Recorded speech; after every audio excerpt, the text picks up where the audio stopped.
Hello my dear friends, कैसे हैं आप सभी का स्वागत है हमारे एक नई वीडियो में। दोस्तों, इस साल की वसंत पंचमी दिनांक 23 जनवरी 2026 को हम मनाने वाले हैं।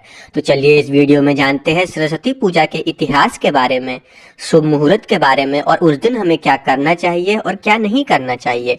तो बिना देरी किए हुए चलिए इस वीडियो को शुरू करते हैं।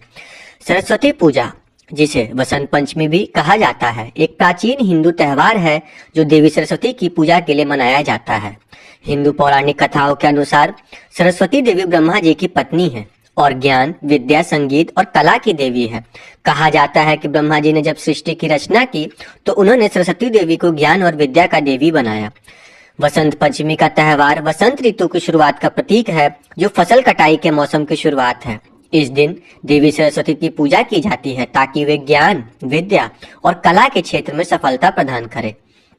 सरस्वती पूजा के दिन लोग देवी सरस्वती की मूर्ति या तस्वीर को पीले फूल, अक्षत और हल्दी से सजाते हैं। वे देवी को पीले वस्त्र, पीले फूल और अक्षत अर्पित करते हैं। सरस्वती पूजा की विधि इस प्रकार होती है। सबसे पहले सुबह उठकर स्नान करना चाहिए, देवी सरस्वती की मूर्ति या तस्वीर सजाना चाहिए, पीले वस्त्र और फूल अर्पित करने चाहिए, जल और चंदन से फिर अर्पण करना चाहिए। फिर उसके बाद हाथ जोड़कर प्रार्थना करनी चाहिए।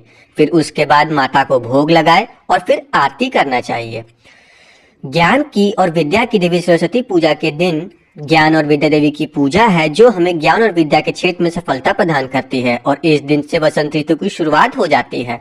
कला और संगीत की देवी को भी हम सरस्वती पूजा के रूप में मानते हैं और उनकी पूजा एवं आराधना करते हैं।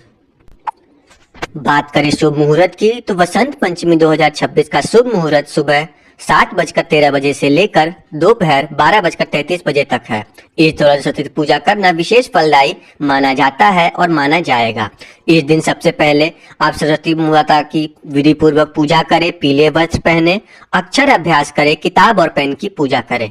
और इस दिन आपको क्या नहीं करना है उसके बारे में अगर हम बात करें तो इस दिन जितना हो सके आप तामसिक भोजन को अवॉइड करें, मांस, लहसुन, प्याज और भारी मसालेदार भोजन से बचें, गुस्सा या विवाद करने से बचें, किसी प्रकार का कोई कलेश या फिर बहस बिल्कुल ना करें, शांति और सौहार्द बनाए रखें। पेड़ पौधों की कटाई छटाई करके घर को स्वच्छ रखें और जैसे हम लक्ष्मी माता के लिए अपने घर के द्वार खोल के उनका आगमन का इंतजार करते हैं, तो उसी तरह हम उस दिन साफ सफाई करके घर को स्वच्छ और गंगा जल का छिड़काव करके, वसंत ऋतु की शुरुआत है तो पेड़ पौधों की सफाई करके और मतलब उन्हें चोट पहुंचाने की चेष्टा ना करें।